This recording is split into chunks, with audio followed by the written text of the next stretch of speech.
specific energy. In anatomical, physiological terms, mudras based on specific internal pressure, on glandular pressure, or nervous plexus pressure. Like in the case of Brahmamudra, it will be thyroid and parathyroid gland, for example. So in classical text you will find in Hatha Pradipika mudra chart or 10 mudras described by Hatha Pradipika, which also includes Bandhakaya or three bandhas that you already know. And Virana Samhita describes 25 mudras, including Pancharana or 5 types of dharanas inside of mudras, because you have to your mind have a good domain of dharana or concentration while you performing this kind of psychophysiological pressure in different parts of the body. And also includes Bandhakaya. Just for your information, here are some kind of different types of mudras performing with your hands, in your head, with the postural, with the body, bandhas, which you already know, and adharas in the perineal zone. And Brahmamudra, as I said, is not a traditional. So, as energetic,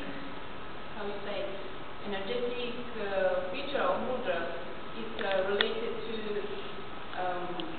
to previous Nata kalpas, Nata and Hatha Yogi, because they are related as much to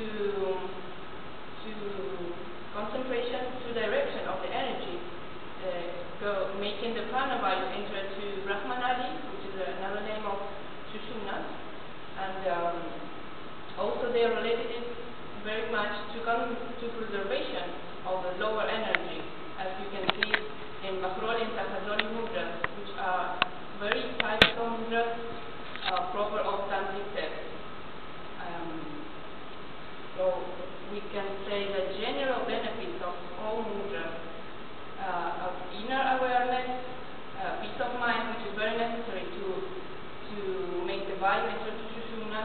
Also, they prevent old age, like for example, Vipariskarani is a very good example of that, preserving the amrita of being burned by Surya. And so Brahmamudra is a type of mudra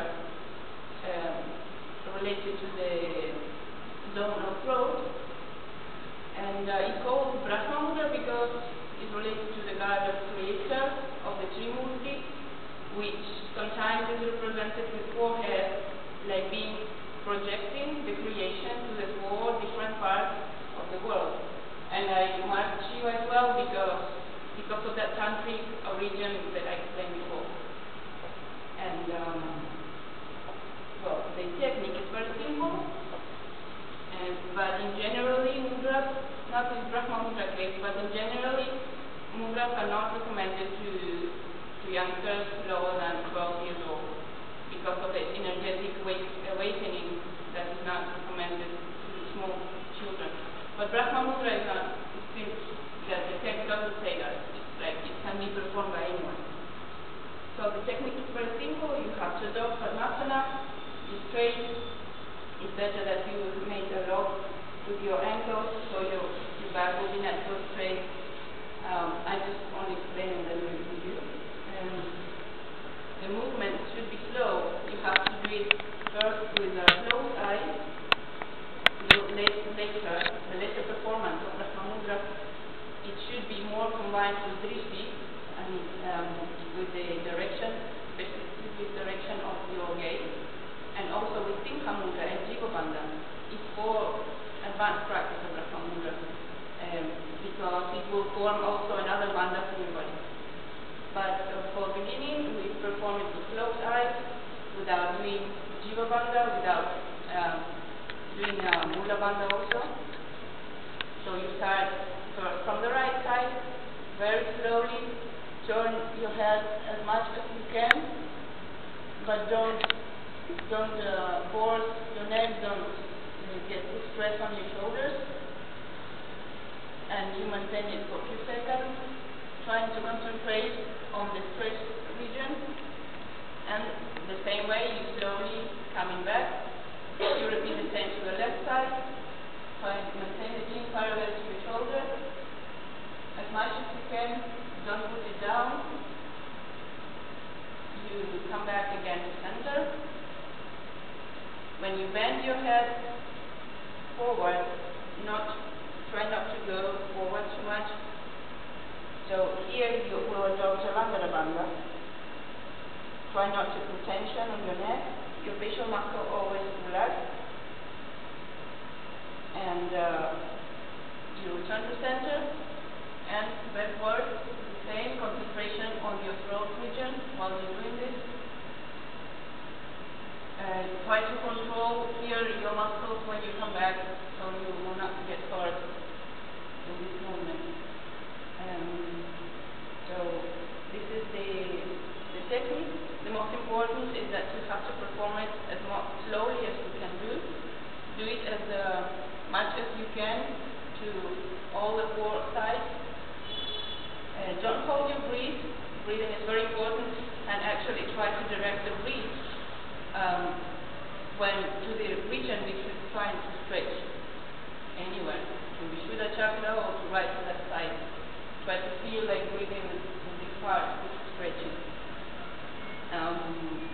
This I'm telling you about this and don't. So don't go forward and backward.